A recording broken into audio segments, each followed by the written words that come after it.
तो कैसे हैं मेरे फिल्म के दीवाने। आज की वीडियो में बात करेंगे मूवी लायर लायर के बारे में, जिसको 1997 में रिलीज किया गया था और इस मूवी को IMDb पर रेटिंग मिले हैं 6.9 स्टार आउट ऑफ 10। तो आइए अब देर न करते हुए चलते हैं हमारी आज की मूवी की एक्सप्लेनेशन की ओर। तो फिल्म के पहले सीन में दिखाते हैं कि एक स्कूल के अंदर सभी बच्चे अपने अपने फादर के प्रोफेशन के बारे में बताते हैं, जिसमें एक लड़की कहती है कि मेरे फादर तो चटपटे आलू बेचते हैं और दूसरा लड़का कहता है कि मेरे फादर ट्रक चलाते हैं। और तभी तीसरा लड़का उठता है जिसका नाम नकफेड़ू होता है। वह कहता है कि मेरी मॉम टीचर है, लेकिन वहाँ खड़ी टीचर कहती है कि मैंने फादर के लिए पूछा है। तो नकफेड़ू कहता है कि मेरे फादर लायर है। तो टीचर समझ नहीं पाती कि नकफेड़ू क्या कह रहा है। तो इस पर नकफेड़ू कहता है कि मेरे फादर सूट पहनकर कोर्ट जाते हैं और वो जज से बातें करते हैं। तो तब टीचर समझ पाती है कि नकफेड़ू के फादर लायर नहीं लॉयर होते हैं। तो टीचर नकफेड़ू से कहती है कि बेटा लायर नहीं लॉयर। तो नकफेड़ू कहता है कि हाँ तो वो होगा। आगे दिखाते हैं कि नकफेड़ू के फादर फ्लेचर अपना एक और केस जीतकर कोर्ट से बाहर आ रहे होते हैं। तभी फ्लेचर को उसका एक क्लाइंट मिलता है। वह फ्लेचर से कहता है कि वकील साहब ये लो अपना कोट, लेकिन फ्लेचर कह देता है कि इसकी तुम्हें अभी आगे भी जरूरत पड़ेगी। इससे हम व्यूअर्स को यह पता चलता है कि फ्लेचर ने एक चोर को अपना कोट पहनाकर उसे एक शरीफ इंसान बना दिया और जज के सामने पेश करके उसका केस जीत लिया। असल में फ्लेचर एक ऐसा वकील होता है जो झूठ बोलकर और अपने दाव पैंतरों से केस को जीत लेता है। आगे दिखाते हैं कि तभी वहाँ एक न्यूज रिपोर्टर आती है और वह फ्लेचर से कहती है कि मिस्टर फ्लेचर आपसे कुछ बात करनी है। तो इस पर फ्लेचर कहता है कि अभी नहीं, अभी मुझे अपने बेटे नकफेड़ू से मिलने जाना है। तो वह रिपोर्टर कहती है कि हमें आपकी जीत के बारे में बात करनी है। तो यह सुन फ्लेचर उस रिपोर्टर के साथ चला जाता है और घर पर बेचारा नकफेड़ू अपनी मॉम के साथ बैठकर अपने फादर का वेट करता रहता है। और तभी वहाँ फ्लेचर आ जाता है और नकफेड़ू अपने डैड से जाकर लिपट जाता है। तो फ्लेचर नकफेड़ू को हंसाने के लिए उसको गुलगुली करता है और अपने हाथ का एक पंजा बनाता है जो नकफेड़ू को बहुत पसंद है। और यह देख नकफेड़ू की मॉम भी बहुत खुश होती है। और फिर नकफेड़ू कहता है कि डैड मॉम के भी करो ना गुलगुली। तो इस पर फ्लेचर कहता है कि मॉम के अभी नहीं, मॉम के रात को करूंगा। आगे फ्लेचर की वाइफ ऑड्री कहती है कि तुम इतना लेट क्यों आए। तो फ्लेचर कहता है कि रास्ते में पेट्रोल खत्म हो गया था और पेट्रोल पंप पर काफी भीड़ थी, इसी वजह से लेट हो गया। तो ऑड्री कहती है कि तुम्हारा हर बार का यही बहाना है। आगे नकफेड़ू कहता है कि डैड तो मुझे रेसलिंग दिखाने ले जाएंगे। तो इस पर ऑड्री बोलती है कि तुम इतने से बच्चे को रेसलिंग दिखाने मत ले जाया करो। तो इस पर फ्लेचर कहता है कि तुम नहीं जानती, रेसलिंग दिखाने से ही तो यह मजबूत बनेगा। और तभी वहाँ जेरी नाम का एक बंदा आता है और सबसे पहले तो नकफेड़ू उससे जाकर गले मिलता है और अचानक से वह आदमी ऑड्री की कस के एक चुम्बो लेता है और फ्लेचर भी यह देख रहा होता है। तो इस पर हम व्यूअर्स कंफ्यूज हो जाते हैं और कहते हैं कि जब फ्लेचर अदालत को जाता है तब ये रिश्ता क्या कहलाता है, लेकिन नहीं, ऐसा कुछ नहीं होता। यहाँ हम व्यूअर्स कुछ ज्यादा ही सोच लेते हैं। असल में फ्लेचर और ऑड्री का डाइवोर्स हुआ होता है और फ्लेचर केवल अपने बेटे नकफेड़ू से मिलने के लिए यहाँ आता है और यह आदमी जेरी ऑड्री का बॉयफ्रेंड होता है। फ्लेचर और ऑड्री के डाइवोर्स की बात करें तो वह इसी वजह से हुआ था क्योंकि फ्लेचर कभी टाइम पर नहीं पहुँच पाता। वो हमेशा अपने कोर्ट के केसेस में लगा रहता है और यहाँ तक कि वह अब भी अपने बेटे नकफेड़ू को वक्त नहीं दे पाता। और इसी का फायदा उठाकर यह आदमी जेरी ऑड्री की कोठरी तोड़ना चाहता है। आगे दिखाते हैं कि ऑड्री जेरी के साथ चली जाती है और फ्लेचर नकफेड़ू को लेकर चला जाता है और रास्ते में नकफेड़ू अपने फादर से पूछता है कि डैड हम रेसलिंग देखने जा रहे हैं ना। तो इस पर फ्लेचर कहता है कि हाँ, बस मुझे ऑफिस में थोड़ा काम है, उसके बाद चलेंगे। तभी वहाँ एक भिखारी बैठा होता है। वह फ्लेचर से कहता है कि भाई साहब दे दो कुछ, लेकिन फ्लेचर कहता है कि माफ करे बाबा, अभी नहीं है। अब ऑफिस के अंदर दिखाते हैं कि मेरिंडा नाम की एक लड़की काले वकील से कहती है कि तुम्हें यह केस जीतना होगा। तो उस पर वह काला वकील कहता है कि जीत हार तो जज के हाथ में है, लेकिन मैं झूठ नहीं बोल सकता। तो उस पर मेरिंडा कहती है कि तो हमें किसी और को ढूंढना होगा जो झूठ बोल सके। और हम बस जानते हैं कि वह फ्लेचर के बारे में बात कर रही होती है। आगे दिखाते हैं कि फ्लेचर ऑफिस में पहुंच जाता है और वहाँ उसे एक लड़की मिलती है जिसने अपने सर पर कुरकुरे उगाए होते हैं। तो वह फ्लेचर से पूछती है कि मेरे बाल कैसे लग रहे हैं। तो फ्लेचर कहता है कि एकदम गजब लग रहे हैं, मैं भी अपने बाल ऐसे ही करवाऊंगा। और हम जानते हैं कि फ्लेचर झूठी तारीफ कर रहा होता है और आगे उसे एक मोटा मिलता है जिससे वह बोलता है कि तुमने तो काफी वजन घटा लिया। और ऐसे ही वो ऑफिस के सभी एंडे बैंडों की झूठी तारीफ करता रहता है। आगे दिखाते हैं कि फ्लेचर की असिस्टेंट फ्लेचर से कहती है कि मेरिंडा ने तुम्हें बुलाया है। असल में मेरिंडा फ्लेचर की बॉस होती है और वह फ्लेचर को प्रमोशन का लालच देकर उसे कभी कभी अपने ठिकाने पर बुलाकर उससे जुगाड़ पिलवाती है। और फ्लेचर बार बार यह करके थक चुका था। तो वह कहता है कि आखिर एक प्रमोशन के लिए मुझे कितनी बार मेरिंडा को अपनी मेरिंडा पिलानी पड़ेगी। तो इस पर फ्लेचर की असिस्टेंट कहती है कि तुम खुद ही मेरिंडा से पूछ लो, वो तुम्हारे पीछे ही है। और फ्लेचर उसे देख कहता है कि ओहो मेरिंडा, मैं तुम्हारे ही बारे में सोच रहा था। तो मेरिंडा कहती है कि मैंने तुम्हारी आज की जीत के बारे में सुना, काफी अच्छे से केस लड़ा तुमने। और वह कहती है कि अब तुम प्रमोशन के काफी करीब हो। तो यहाँ फ्लेचर खुश हो जाता है। तो मेरिंडा कहती है कि ज्यादा दांत ना दिखावे, रात को हवेली पर आजा गुटरगू करेंगे, तभी प्रमोशन हो सकता है। तो फ्लेचर हाँ कहकर वहाँ से चला जाता है। आगे दिखाते हैं कि फ्लेचर अपने कैबिन में जाता है और वहाँ नकफेड़ू भी बैठा होता है और वह अपने फादर को काम में बिजी देखकर कहता है कि मुझे मालूम है हम नहीं जा रहे हैं रेसलिंग देखने के लिए। तो फ्लेचर यहाँ मन ही मन कहता है कि तुझे रेसलिंग की पड़ी है वहाँ मेरिंडा मेरे साथ रेसलिंग करने के चक्कर में है, लेकिन वह नकफेड़ू का उदास चेहरा देखकर खुद भी उदास हो जाता है। दूसरी तरफ दिखाते हैं कि जेरी और ऑड्री डेट पर आए हुए हैं और यहाँ जेरी ऑड्री को मैरिज के लिए प्रपोज करता है, लेकिन ऑड्री कहती है कि तुम तो बोस्टन जा रहे हो। तो जेरी कहता है कि हाँ मैं बोस्टन जा रहा हूँ, तुम और नकफेड़ू भी चलो मेरे साथ, हम हमेशा साथ रहेंगे। लेकिन ऑड्री अभी इसके लिए तैयार नहीं होती है, तो वह हल्का सा मुस्कुरा देती है। आगे दिखाते हैं कि फ्लेचर अपने काम में लगा रहता है और बेचारा नकफेड़ू अब भी इंतजार कर रहा होता है और कल नकफेड़ू का बर्थडे भी होता है। तो नकफेड़ू को इंतजार करते करते 12 बज जाते हैं और तभी फ्लेचर कहता है कि हैप्पी बर्थडे नकफेड़ू मेरे बच्चे, और वह नकफेड़ू को एक गिफ्ट भी देता है जो फ्लेचर की असिस्टेंट ही लाई थी। गिफ्ट देख नकफेड़ू खुश हो जाता है और वह अपने डैड से बोलता है कि चलो डैड खेलते हैं। तो फ्लेचर कहता है कि अभी नहीं बेटे, अभी मुझे बहुत काम है, तुम्हारी बर्थडे पार्टी के बाद हम जरूर खेलेंगे। और यहाँ हम एक बार फिर से नकफेड़ू को उदास देखते हैं। अगली सुबह ऑड्री और जेरू नकफेड़ू को लेने आ जाते हैं और जब वह जा रहे होते हैं तो फ्लेचर जेरी से कहता है कि भाई सही से पेलना मेरी एक्स वाइफ को। तो यह सुन ऑड्री फ्लेचर को कहती है कि जा चला जा रंडवे। आगे दिखाते हैं कि मेरिंडा फ्लेचर को एक क्लाइंट समंथा से मिलवाती है जिसका केस लेने से उस काले वकील ने मना कर दिया था। तो समंथा एक गोल्ड डिगर होती है, मतलब वह अपने हस्बैंड से डाइवोर्स लेकर उसकी प्रॉपर्टी में आधा हिस्सा मांगती है और वह इसी केस के लिए फ्लेचर के पास आई होती है। अब फ्लेचर तो होता ही है झूठा नंबर 1, तो वह अपनी क्लाइंट समंथा से कहता है कि प्रॉपर्टी का आधा हिस्सा तो मिलेगा ही और तुम कोर्ट में बच्चों के अपने पास रखने की डिमांड भी रखो तो तुम्हें आधे से भी ज्यादा हिस्सा मिल सकता है। तो समंथा को फ्लेचर की बात काफी पसंद आती है क्योंकि वह लालची होती है, तो वह फ्लेचर पर ही डोरे डालने लगती है और वह जाते वक्त फ्लेचर के चूतर को कसकर बीच कर जाती है। अब फ्लेचर ने कैसे इस क्लाइंट को फंसा लिया यह देख मेरिंडा बहुत खुश हो जाती है और फ्लेचर से कहती है कि तुम तो बहुत ही खतरनाक हो और कहती है कि अगर तुम ये वाला केस जीतते हो तो तुम्हारा प्रमोशन पक्का, लेकिन प्रमोशन से रूबरू होने से पहले तुम्हें मेरे साथ गुटरगू करनी पड़ेगी। और वह फ्लेचर को बुरी तरीके से चूमने लगती है और फ्लेचर भी प्रमोशन के चक्कर में ना चाहते हुए भी मेरिंडा को चूमने लगता है। और दूसरी तरफ दिखाते हैं कि नकफेड़ू का बर्थडे बनाया जा रहा है जिसमें सभी बच्चे काफी खुश हैं, लेकिन वही बच्चा खुश नहीं है जिसका बर्थडे है, मतलब नकफेड़ू, क्योंकि वह अपने फादर का इंतजार कर रहा होता है। वहीं पर जेरी ऑड्री से पूछता है कि क्या तुम चलोगी मेरे साथ बोस्टन। तो यहाँ ऑड्री मना कर देती है। वह कहती है कि नकफेड़ू अपने फादर को बहुत पसंद करता है और मैं नहीं चाहती कि वह अपने फादर से हमेशा के लिए दूर चला जाए और यह फ्लेचर के लिए भी अच्छा नहीं होगा क्योंकि उसका भी अधिकार है अपने बच्चे से मिलते रहने का। और तभी ऑड्री को फ्लेचर का फोन आता है जहाँ हम बस देखते हैं कि मेलिंडा आज तो फ्लेचर के औजार में कहीं फ्रैक्चर न कर दे। तो यहाँ फ्लेचर ऑड्री से कहता है कि मैं आज नहीं आ पाऊंगा, मुझे बहुत जरूरी काम है। तो ऑड्री कहती है कि आज नकफेड़ू का बर्थडे है और तुम्हें यहाँ जरूर आना चाहिए, लेकिन फ्लेचर कैसे आता। तो वह मना कर देता है और फोन काट देता है। और फिर क्या था, फिर मेलिंडा फ्लेचर के साथ बहुत ही मजबूत तरीके से संभोग करती है। आगे दिखाते हैं कि बेचारा मासूम नकफेड़ू बहुत ही उदास होकर अपना बर्थडे बना रहा होता है। तो यहाँ उसकी माँ मुझसे कहती है कि बेटा डैडी को कुछ जरूरी काम था इसलिए वो नहीं आ सके, लेकिन कल वो जरूर तुमसे मिलने आएंगे। तो यहाँ नकफेड़ू को लगता है कि वो अब भी झूठ बोल रहे हैं, वो शायद कल भी नहीं आएंगे। तो ऑड्री नकफेड़ू से कहती है कि तुम अपनी विश मांगो, जो भी तुम चाहो तुम गॉड से मांग सकते हो। तो नकफेड़ू उदास चेहरे के साथ एक विश मांगता है जिसमें वह एक कविता पढ़ता है कि सपने में चाहे आए भूत फिर भी नहीं करूंगा मूत, बस यही विश करता है पूत कि पापा बोलना छोड़ दे झूठ। और यह कविता पढ़ने के बाद वह केक पर लगी सारी कैंडल्स बुझा देता है और वहाँ पर मौजूद सभी बच्चे केक को पाल जाते हैं। और आगे दिखाते हैं कि सुबह हो चुकी है और फ्लेचर और मेरिंडा दोनों एक दूसरे की बाहों में बिल्कुल नंगे नामरजात पड़े होते हैं। और यहाँ फ्लेचर मेरिंडा से कहता है कि अब तुम में वो बात नहीं रही जो पहले हुआ करती थी। और इतना सुनते ही मेरिंडा फ्लेचर को रूम के बाहर फेंक कर मारती है और यहाँ फ्लेचर समझ नहीं पाता कि उसके मुंह से ये क्या निकल गया। आगे दिखाते हैं कि फ्लेचर अपने ऑफिस में जाता है, तब उसे लिफ्ट के अंदर एक लड़की मिलती है जिसने ऐसी टी शर्ट पहनी होती है जिसमें से उसके करण और अर्जुन दोनों दिखाई दे रहे होते हैं। तो यहाँ फ्लेचर इस लड़की से पूछता है कि तुम शायद नहीं आई हो ऑफिस में। तो वह लड़की कहती है कि हाँ, और कहती है यहाँ सभी लोग अच्छे हैं, सभी का बिहेवियर मेरे साथ काफी अच्छा है। तो इस पर फ्लेचर इस लड़की से कहता है बिहेवियर तो अच्छा हो ही जाएगा क्योंकि जिसके पास बड़े बड़े दुद्दू हो वो किसी का भी फुद्दू बना सकती है। यह सुनते ही यह लड़की फ्लेचर के मुंह पर एक पंच देती है और यहाँ व्यूअर्स समझ जाते हैं कि यह सब नकफेड़ू की विश के कारण हो रहा है क्योंकि उस बेचारे ने रात को सुसु न करने की भी प्रतिज्ञा ली थी। लेकिन फ्लेचर यह सब समझ नहीं पाता कि उसके साथ यह क्या हो रहा है। अब वह सड़क पर जा रहा होता है, तभी वही भिखारी उससे कहता है कि दे दो भाई साहब $2-4। तो फ्लेचर कहता है कि हैंगे लेकिन नहीं दूंगा तुझे। अब वह कोर्ट के अंदर पहुंच जाता है और वहाँ वही गोल्ड डिगर लड़की समंथा भी बैठी होती है जिसका केस फ्लेचर को आज लड़ना था। और यहाँ भी समंथा फ्लेचर पर बहुत ही गंदी नजर से देखती है। और तभी वहाँ समंथा का हस्बैंड और उसकी वकील साहिब आती है। तो यहाँ समंथा का हस्बैंड समंथा से कहता है कि बोलो कितना पैसा चाहिए तुम्हें, लालची हो। तो इस पर फ्लेचर कहता है कि 50%। तो इस पर वह वकील साहिबा कहती है कि 50% मांग रहे हो, तुम्हें शर्म नहीं आ रही? बल्कि हमारे पास समंथा के खिलाफ ऐसी ऑडियो है जिसमें एक मुस्टंडा समंथा के सामान को बहुत ही बुरी तरीके से पेल रहा है और कहती है कि तुम्हारे पास कोई केस है ही नहीं। तो यहाँ फ्लेचर कहता है कि केस है और जैसे ही वो बोलना चाहता है उसके मुंह से सच ही बाहर आने को होता है। यहाँ फ्लेचर बहुत कोशिश करता है कि मुंह से झूठ निकले, लेकिन मैं झूठ नहीं बोल पाता। तो उस पर वह वकील साहिबा कहती है कि मुझसे मत टकराना, मैं आग हूँ, जलाकर राख कर दूंगी। तो फ्लेचर कहता है कि जा पर कुर्सी में बैठने दी तो उछाल दूंगा तुझे। आगे दिखाते हैं कि अब कोर्ट में जज साहब आ जाते हैं। तो जज को देख फ्लेचर कहता है कि आ गया काला बच्चा, अब पूरे कोर्ट में अंधेरा छा जाएगा। और जज के आते ही फ्लेचर जज से कहता है कि जज साहब मुझे इस केस के लिए अगली तारीख चाहिए। तो उस पर जज कहता है कि यह केस पहले ही काफी लेट हो चुका है, अब इस केस को और तारीख देना सही नहीं होगा। और जज फ्लेचर से पूछता है कि क्यों चाहिए तुम्हें अगली तारीख। तो फ्लेचर बड़ी ही मुश्किल से झूठ बोलने की कोशिश करता है, लेकिन उसके मुंह से सच निकलता है कि जज साहब मैं झूठ नहीं बोल पा रहा हूँ। तो उस पर जज कहता है कि यह तो अच्छी बात है, कोर्ट के अंदर झूठ बोलना सही भी नहीं है। तो जज दूसरी वकील से पूछता है कि क्या इस केस में सेटलमेंट हो सकता है। तो इस पर वह वकील साहिबा कहते हैं कि हम तो समंता को $2.6 मिलियन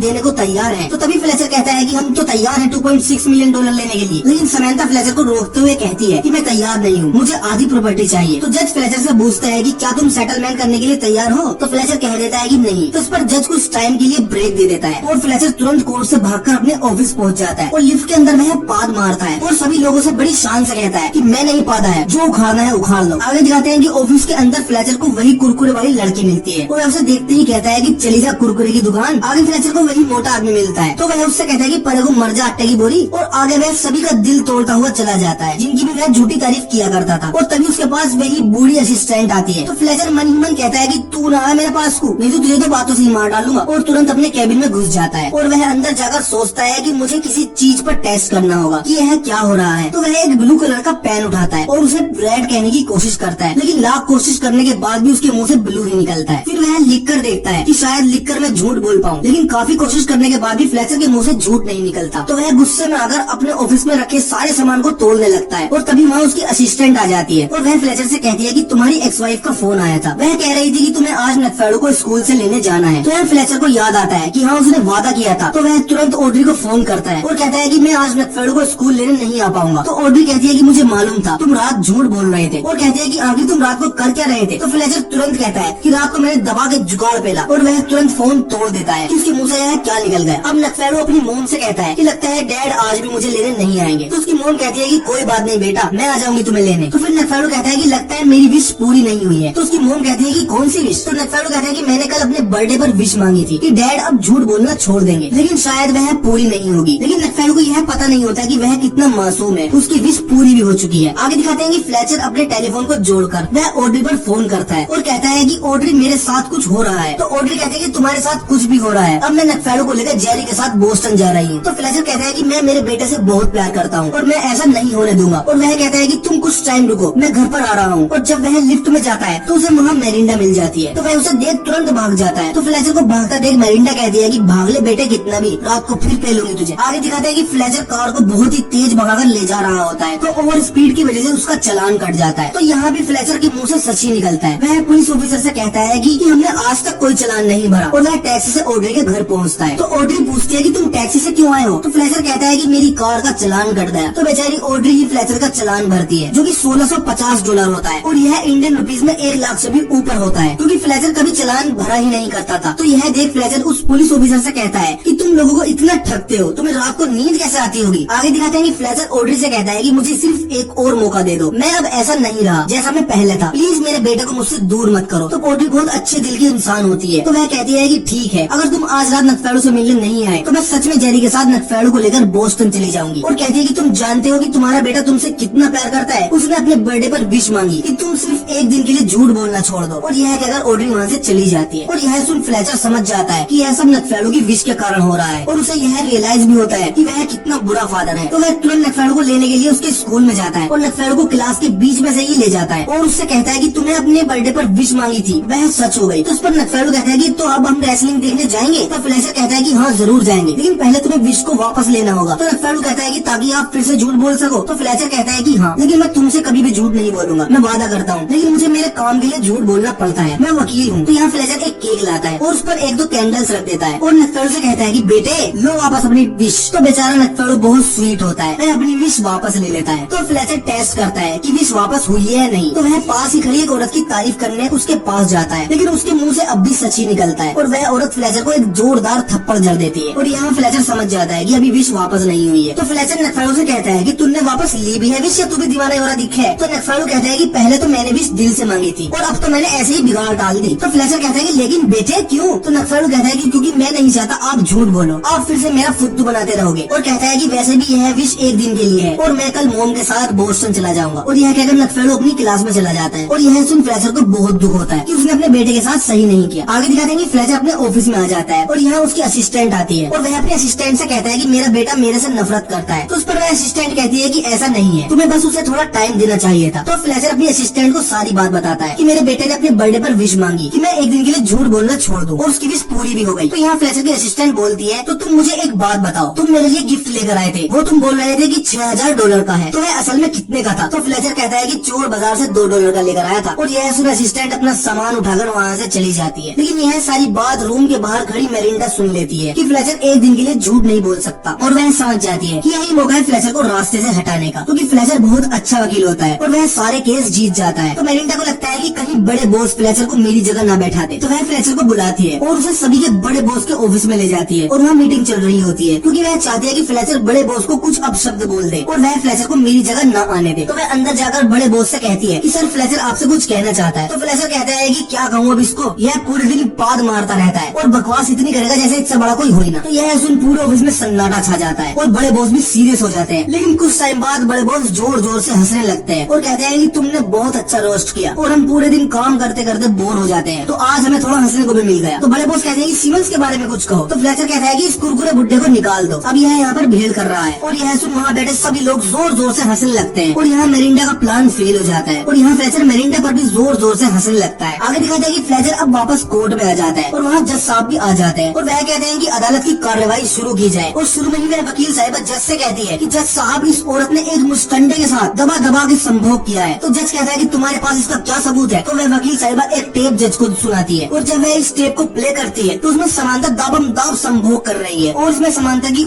आगी आवाजें आ रही है। तो उस पर फ्लेचर कहता है कि जज साहब हम यह कैसे मान ले कि इस टेप में जो आदमी समानता को पेल रहा है वह समानता का हस्बैंड नहीं है। तो तभी टेप से समानता की आवाज आती है जिसमें वह मुस्टंडे से कह रही होती है कि तुम तो मेरे हस्बैंड से भी जोरदार संभोग करते हो। तो अब यहाँ फ्लेचर को समझ नहीं आता कि वो क्या करे, झूठ वो बोल नहीं सकता, उसको यह केस जीतना भी है। तो वह बहुत सारा पानी पीने लगता है जिससे उसको सूसू आने लगता है और वह जज से कहता है कि जज साहब मैं आई गो टू टॉयलेट। तो जज कहता है कि जाओ मगर जल्दी आना। अब फ्लेचर बाथरूम में जाकर सबसे पहले बहुत सारा सूसू करता है और वह अपने आप को पीटने लगता है ताकि उसको चोट लग जाए और जज केस की अगली तारीख बढ़ा दे। आगे दिखाते हैं कि एक सिक्योरिटी गार्ड फ्लेचर को कोर्ट रूम के अंदर ले जाता है कि जज साहब वकील साहब को किसी ने बहुत ही बुरी तरीके से पीट कर टॉयलेट में फेंक रखा था। तो जज सोचता है कि अब तो अगली तारीख देनी ही होगी, लेकिन वह फ्लेचर से पूछता है कि अगर तुम केस लड़ सकते हो तो बता दो वरना मैं अगली तारीख दे देता हूँ। तो फ्लेचर के मुंह से सच ही निकलता है तो वह ना चाहते हुए भी कह देता है कि हाँ मैं लड़ सकता हूँ। तो जज कहता है कि ऐसे वकील की हमारे देश को जरूरत है, अंजर पंजर हिले पड़े हैं लेकिन जब भी केस लड़ने को तैयार है। और कहता है कि 10 मिनट का ब्रेक के बाद अदालत की कार्यवाही फिर से शुरू की जाएगी। अब फ्लेचर अदालत के बाहर बैठा होता है तो तभी उसको नकफेड़ू का फोन आता है। तो फ्लेचर नकफेड़ू से पूछता है कि बेटे